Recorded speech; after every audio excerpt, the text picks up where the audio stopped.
14.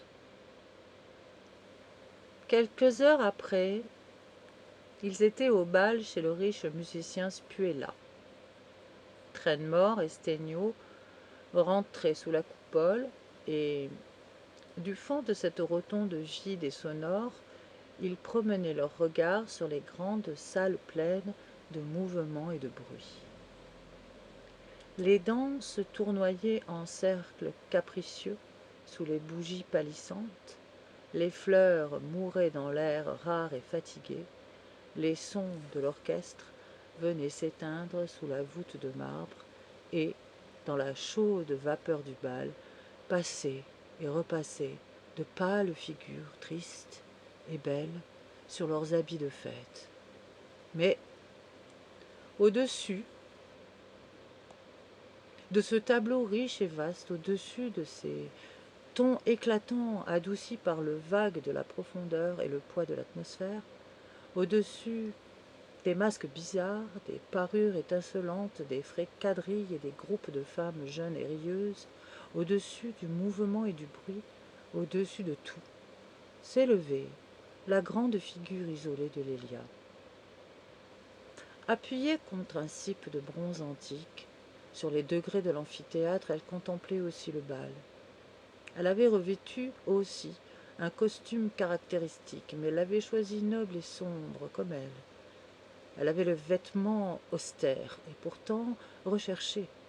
La pâleur, la gravité, le regard profond d'un jeune poète d'autrefois, alors que les temps étaient poétiques et que la poésie n'était pas coudoyée dans la foule. Les cheveux noirs de Lélia, rejetés en arrière, laissaient à découvert ce front où le doigt de Dieu semblait avoir imprimé le sceau d'une mystérieuse infortune, et que les regards du jeune Stennio interrogeaient sans cesse, avec l'anxiété du pilote attentif, au moindre souffle du vent et à l'aspect des moindres nuées sur un ciel pur. Le manteau de Lélia était moins noir, moins velouté que ses grands yeux couronnés d'un sourcil mobile. La blancheur mate de son visage et de son cou se perdait dans celle de sa vaste fraise, et la froide respiration de son sein impénétrable ne soulevait pas même le satin noir de son pourpoint et les triples rangs de sa chaîne d'or. « Regardez Lélia, dit Trenmore avec un sentiment de calme admiration, tandis que le cœur du jeune homme se précipitait avec violence hors de lui-même. Regardez cette grande taille grecque sous ses habits de l'Italie dévote et passionnée. Cette beauté antique dont la statuaire a perdu le moule, avec l'expression de rêverie profonde des siècles philosophiques. Ses formes et ses traits si riches. Ce luxe d'organisation extérieure dont un soleil homérique a seul pu créer les types maintenant oubliés. Regardez, vous dis-je, cette beauté physique qui suffirait pour constater une grande puissance et que Dieu s'est plu à revêtir de toute la puissance intellectuelle de notre époque. Peut-on imaginer quelque chose de plus complet que Lélia, vêtue, posée et rêvant ainsi? C'est le marbre sans tache de Galatée, avec le regard céleste du Tasse, avec le sourire sombre d'Alighieri. C'est l'attitude aisée et chevaleresque des jeunes héros de Shakespeare. C'est Roméo, le poétique amoureux, c'est Hamlet, le pâle et ascétique visionnaire, c'est Juliette, Juliette demi-morte, cachant dans son sein le poison et le souvenir d'un amour brisé. Vous pouvez inscrire les plus grands noms de l'histoire, du théâtre et de la poésie sur ce visage, dont l'expression résume tout, à force de tout concentrer. Le jeune Raphaël devait tomber dans cette contemplation extatique, lorsque Dieu lui faisait apparaître une virginale idéalité de femme. Corinne, mourante, devait être plongée dans cette morne attention lorsqu'elle écoutait ces derniers vers déclamés au Capitole par une jeune fille. Le page muet et mystérieux de Lara se renfermait dans cet isolement dédaigneux de la foule. Oui, Lélia réunit toutes ces idéalités, parce qu'elle réunit le génie de tous les poètes, la grandeur de tous les héroïsmes. Vous pouvez donner tous ces noms à Lélia. Le plus grand, le plus harmonieux de tous devant Dieu sera encore celui de Lélia. Lélia dont le front lumineux et pur, dont la vaste et souple poitrine renferme toutes les grandes pensées, tous les généreux sentiments, religion, enthousiasme, stoïcisme, pitié, persévérance, douleur, charité, pardon, candeur, audace, mépris de la vie, intelligence, activité, espoir, patience, tout. Tout jusqu'aux faiblesses innocentes, jusqu'aux sublimes légèretés de la femme, jusqu'à la mobile insouciance qui est peut-être son plus doux privilège et sa plus puissante séduction. Tout, hormis l'amour, hélas, dit Sténio. Il est donc bien vrai. Vous n'avez pas nommé l'amour, Trenmore.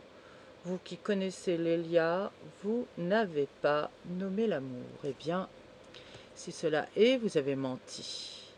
Lélia n'est pas un être complet, c'est un rêve, tel que l'homme peut en créer, gracieux, sublime, mais où il manque toujours quelque chose d'inconnu, quelque chose qui n'a pas de nom, et qu'un nuage nous voile toujours, quelque chose qui est au-delà des cieux, quelque chose où nous tendons sans cesse sans l'atteindre, ni le deviner jamais, quelque chose de vrai, de parfait et d'immuable. Dieu peut-être, c'est peut-être Dieu que cela s'appelle. Eh bien, la révélation de cela manque à l'esprit humain. Pour le remplacer, Dieu lui a donné l'amour, faible émanation du feu du ciel, âme de l'univers perceptible à l'homme. Cette étincelle divine, ce reflet du Très-Haut, sans lequel la plus belle création est sans valeur, sans lequel la beauté n'est qu'une image privée d'animation. L'amour, Lélia ne l'a pas. Qu'est-ce donc que Lélia? Une ombre, un rêve, une idée tout au plus. Allez, là où il n'y a pas d'amour, il n'y a pas de femme.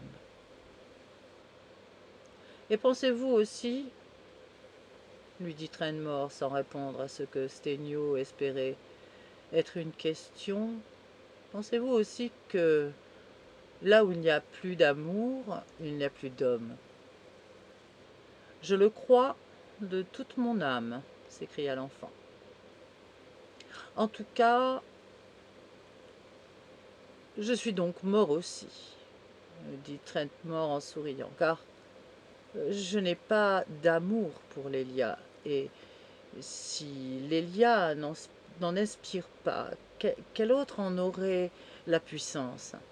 Eh bien, enfant, j'espère que tu te trompes et qu'il en est de l'amour comme des autres passions. Je crois que là où elles finissent, l'homme commence. En ce moment, Lélia descendit les degrés et vint à eux. La majesté pleine de tristesse qui entourait Lélia comme d'une auréole l'isolait presque toujours au milieu du monde. C'était une femme qui, en public, ne se livrait jamais à ses impressions. Elle se cachait dans son intimité pour rire de la vie, mais elle la traversait avec une défiance haineuse et s'y montrait sous un aspect rigide pour éloigner d'elle autant que possible le contact de la société. Cependant, elle aimait les fêtes et les réunions publiques. Elle venait y chercher un spectacle. Elle venait y rêver, solitaire, au milieu de la foule. Il y avait bien fallu que la foule s'habituât à la voir planer sur elle et puiser dans son sein des impressions sans jamais lui rien communiquer des siennes. Entre Lélia et la foule, il n'y avait pas d'échange. Si Lélia s'abandonnait à quelques muettes sympathies, elle se refusait à les inspirer. Elle n'en avait pas besoin. La foule ne comprenait pas ce mystère. Mais elle était fascinée, et tout en cherchant à rabaisser cette destinée inconnue dont l'indépendance l'offensait, elle s'ouvrait devant elle avec un respect instinctif qui tenait de la peur.